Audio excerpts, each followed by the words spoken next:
ఇలా ఉడికిన అరటికాయ ముక్కల్ని ఇలా పైన ఉన్న చెక్కు మొత్తం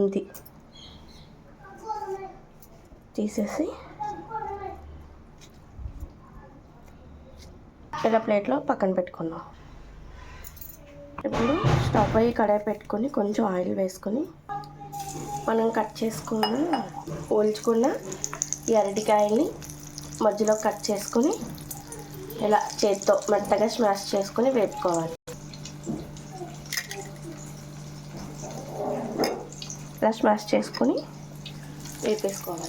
ఇలా రెడ్ కలర్ రాగానే వీటన్నిటిని తీసి ఆయిల్ మొత్తం వడగట్టుకొని పక్కన పెట్టుకోవాలి.